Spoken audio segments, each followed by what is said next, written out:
Good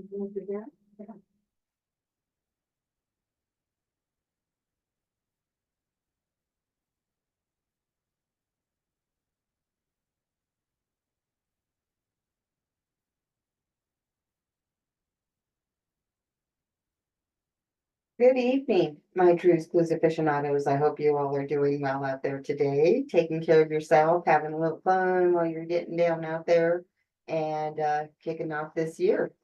Hopefully, we'll all get through it safely and with a lot of abundance. So, I want to talk to you today about a case that's about 43, 44 years old. It took place in Atlanta. And I followed it somewhat loosely. I did think at times that it was kind of strange what was going on out there, but I didn't nearly know as much about serial victimization as I know right now. So, eek. When you look at the case and you break it down, it is so confusing but clarifying in a way. Because just like with Gilgo Beach area victimization, there could be numerous people using that area or numerous perpetrators using that area to discard their victims once they perpetrated their crimes. So back on August 7th, 1979, the bodies of Edward Hope Smith, 14, and Alfred Edwards, 13, are found in a vacant lot on Ninsky Lake Road. Edward had been missing for 7 days, Albert for 3. They are the first of the 29 young victims killed over a period of 22 months, about 2 years. So during this time, there's not a lot of attention being brought to it. And let's face it, culturally, when you're poor and you're from a bad, what they call bad neighborhood, people aren't going to spend that much time looking for you. And at that time, skin pigmentation. I'm not saying that that's gone away, but that's definitely a consideration into what's going on here. Then on April 15th, 1980, Camille Bell and the parents of other missing and slain children. Then on 19, Then on April 15th, 1980, Camille Bell and the parents of the missing children and victim children's suspect a connection in all the victimization that's going on. So they formed this committee to stop victimization of children. Wasn't named that, but that's what we're going to call it for right now because of verbalization on this channel. So while that's going on, the police are looking into it, but they're not looking into it. The neighborhood is getting upset and distressed that that's not being paid attention to, so thereby this committee. And then on July 17th of 1980, after 9 children have been victimized, 5 Atlanta police investigators are assigned to a special task force to investigate the missing and victimized cases. The local force eventually includes over 50. And they are hoping that it isn't somebody that has a light pigmentation because they don't want to start some kind of crazy war going on in the neighborhood or in the world. And they're hoping that it does have a man with cultural expectations in the same neighborhood. And they figure that's kind of what's going on as well because there hasn't been anybody like looking at them, like what's going on here. When one of the investigators who was of light pigmentation went into the neighborhood, he noticed immediately that people noticed it right away, stopped what they were doing immediately, looked at him like, what? And when he asked the people that were showing him the neighborhood what was going on, they told him it's because of who he was. So that's where that theory comes from. And in August 22nd, 1980, the victimization of Clifford Jones, 13, the 7 victims. Police say they suspect a pattern and will conduct their investigation under the assumptions that the victimization is connected. But it took hella long time to get to that point.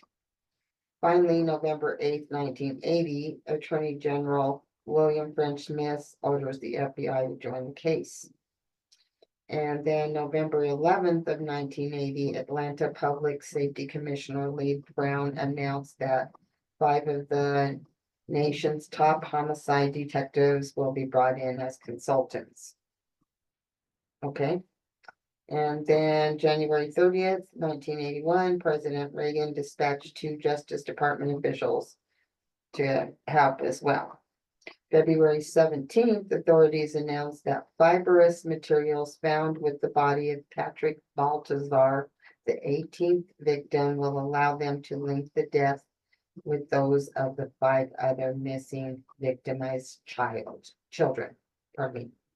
So this is kind of like groundbreaking at the time because this is the first case that's going to be done on fibrous forensic evidence that hadn't happened before. And like now, we're like DNA and we're just like, crime solving on what kind of forensic evidence should be there so we know what's going on. Well, this was new and people were like a little suspect of it. But if you look at one of the victims and you see they're laying there, they don't show the whole body, but in the photo, you can see a fiber there stuck in his shoe. And the detective said, a loose fiber like that is extremely unusual and rare. Bag it up, take it for evidence.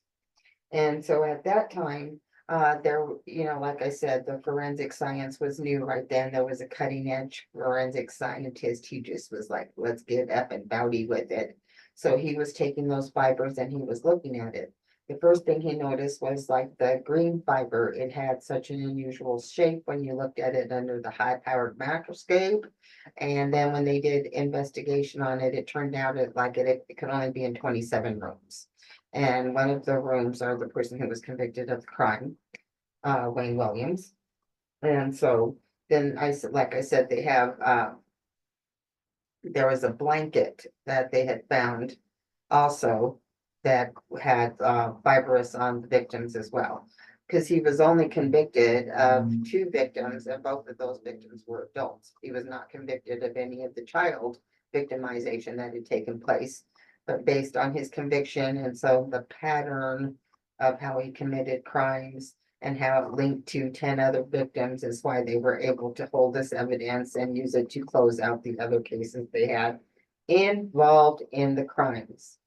Now, it looked like, he may have committed some kind of blah, blah, blah, blah, blah, but maybe not all of it. And there was evidence of a laundromat incident going around where the perpetrator actually SA'd the victim. The victim was screaming and crying, said, you know what, I'm gonna go home and I'm gonna tell on you.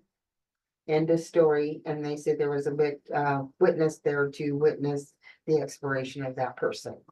And then the other one was a kid who had been driving along in his little go-kart or motorcycle or whatever it was and happened to hit and nick a car. Oh, well, hey, well, that's something to be victimized over and expired for because apparently that could be what happened with this particular victim. And it was a hate crime because the persons whose car unfortunately may have gotten hurt was very upset that it was done, in this culture at that time and wanted to take immediate recourse, which ended up in the expiration of this child. And supposedly, in this hate group, there was an undercover, and he came forward because he was getting ready to die, and he wanted to attest to that fact. And the weird thing that stands out to me in that case and what happened with Wayne is Wayne was supposedly trained by a secret group, you know what I mean? And it was an influential group here in America, and to go undercover and blah, blah, blah, DDD, and that may have where he would learn the technique of the behind the throat choke thing that was utilized on a lot of the victims. But somebody who'd spoken to him that was a friend of his said that he really did not like indigent kids at all. And used to talk down about him and everything a lot. But at the same time, he was like a young entrepreneur where he decided to start a radio station and he used his home for it. the radio station ended up closing down, and his parents ended up having to file bankruptcy behind that failed business. So it's not surprising to me if you're saying that the dad said he had the white station wagon at the time when the crimes were being committed and it couldn't have been him, because him later supposedly said it was him and his dad was just not being honest. So that's just some of the depth of what's going on in this case, you know what I mean? And so um there's so much this way and that way, and who said and what said and how said, and some victims said that they had seen Wayne with the victims, later changing their mind, or later Wayne trying to say that, yeah, that was me, but that wasn't the victim in the car with me at the time, it was somebody else. Oh my gosh. So there's a lot of finger pointing, a lot of this wasn't done correctly, a lot of this man didn't do it, and or this man didn't do it, and not everything else. But when you talk to like the Supreme Court justice on that CNN program that they had, because you got three options. Do you think it was guilty? Do you think it was innocent? Or do you think that they had not enough? The ones that seem important and would count to me and being able to drop a gavel all said that, two victims, because they knew there wasn't enough to go beyond that to say anything else. The fact of the matter is that he did want to be a talent scout. He had been like a newspaper cameraman, reporter type person. He would go to different places and recording, night news, like if a house was on fire, a crime was being committed, he would be the one shooting the camera while the persons are talking. And so he had like a night life that he developed. And also in his talent scout agency, he would also claim to have to go out at night to, look for talent. And I don't know why you're always having to go out at night all the time. It seems kind of strange. So he's doing his thing and he's gone around, and of course he's not going to be noticed in the neighborhood if he's doing it all the time, especially people are just going to turn a blind eye to him after a while. And he was supposedly witnessed by somebody who worked with one of the victims, walking out holding hands. And the witness said that he totally, we would have remembered something like that because it was a bizarre situation for him to see with one of his fellow employees. And then later recanted the statement, and now is coming forward again saying that it was true. Um, he would have had to be a busy little bee for all of those people, but you don't know. You can never tell with serial killers because they certainly aren't honest, especially if they're denying everything, everything, everything, everything. Or maybe he was just getting started, or maybe he, did anyway. Because the victims that he did do were small. And later DNA test that was sent by Keisha Bottoms, the mayor, because she had grown up in that area, and they had been asking her to double check the case and see what was up with it and what's going on. She finally did, do another DNA test, and it took like a long time to get those test results, I guess, because I did see a video where they were complaining about why do we not have any test results at this time? If you said you're going to reopen the case, then where's the, evidence of what's going on? When the test results did come back, they could not rule out Wayne Williams, and they could not rule out Wayne Williams' dogs because they had hairs of the animal as well. But again, is that just going back to the two victims that they had evidence of him or them laying in the back seat of his white station wagon? Because I don't know. And so one of the moms there, she was always like, I don't know what to think. That the evidence presented to me really hasn't been evidence enough for me to say. But when they went back in there and they showed her the fiber evidence and how it was all connected together, I seen her changed her mind. And I think there was two mothers that had started the committee. One continued to believe that her son had been expired by Wayne Williams. The other one doesn't feel that her son was. And even the mother of Wayne Williams' victim that she does think Williams did, the Baltazar lady, thinks that it was only a fewer victims than, the whole cases that were closed in conjunction with his being guilty. And so her son was the cutest little thing, was telling her mom, like, hey, I want to try to find out who this person is. I'm gonna make us some money, make us a happy family. And then he turns up missing, right? And then the other kids, because it is kind of an indigent neighborhood, they had drive, if they wanted to go to the theater or something and there wasn't money there. Some of them had ways to go into the little shop-at centers and make a buck or two to go. And then that's one of them that they said was totally seen with him. And there's a lot of reasons that kids turn up missing, especially if they're out there running around. And he's trying to say, oh, well, it's their fault because they were out there running around. No, you have to get out there and experience life a little bit at a time. And then, so he said, even if he did speak badly about these kids, that doesn't mean that he killed them. No, it doesn't. But like, he had a studio there and it never turned any real talent out. There was no real talent there trying to learn or be guided or whatever. And out of all those nights and hours and years of looking for talent, you didn't produce any through your actual studio. Oh, but he shows up and the lady who owned the studio with him, who is now moved out of state, didn't want to be recognized, said one day he came in and he was just like totally scratched up, like he fell through a tumbleweed or something, which is what he was trying to tell her. But then a couple of days after that, one of the victims turns out he had been struggling and was all scratched up as well. So did that have anything to do with it?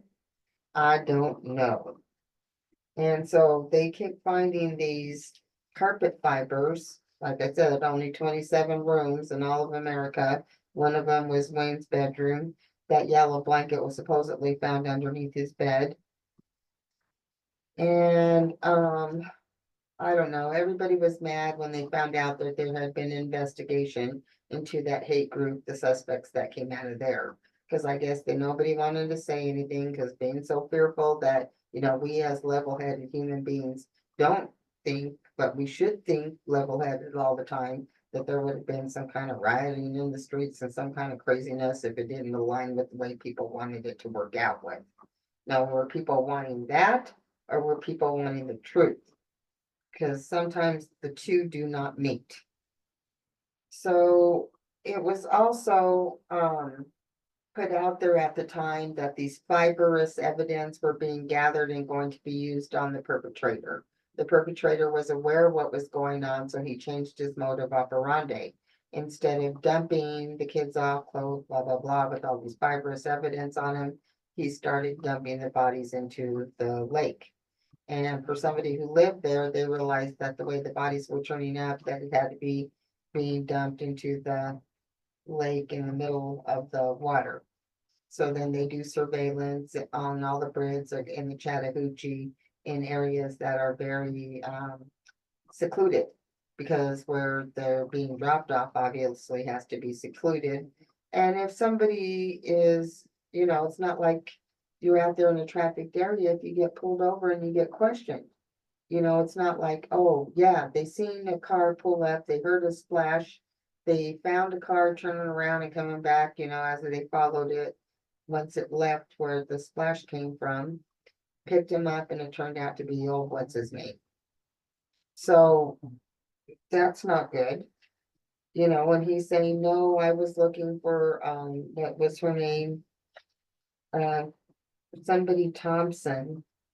He was trying to find some lady at 3 o'clock in the middle of the night so that he could go check it out and see if she was a viable talent for his not used, not producing talent studio.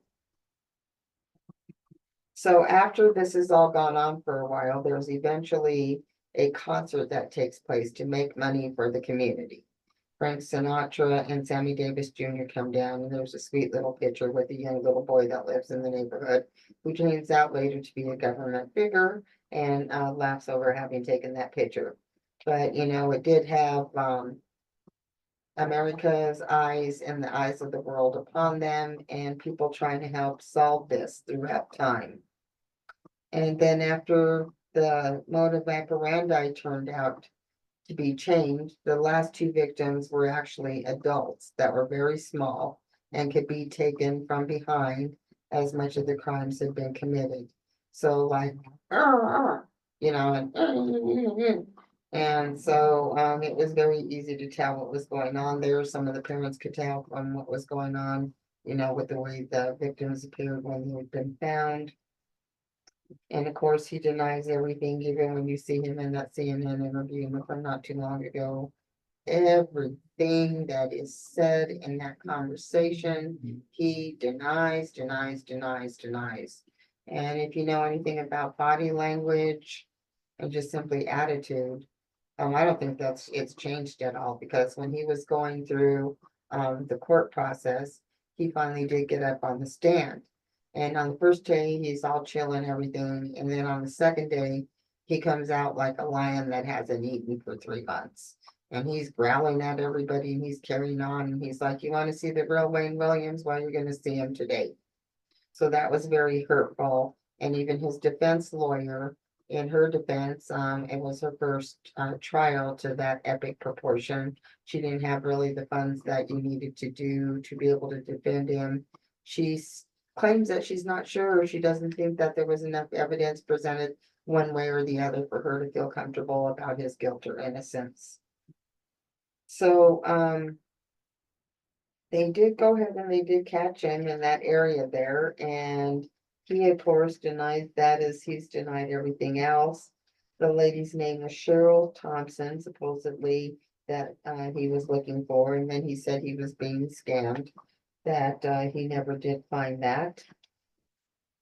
And another thing about it is, even though he was kind of short and a little pudgy, he had what I call was unusually high superhuman strength. So if he came up behind you and started struggling you and you're losing your breath and you can't breathe, he would have been able to accomplish that task.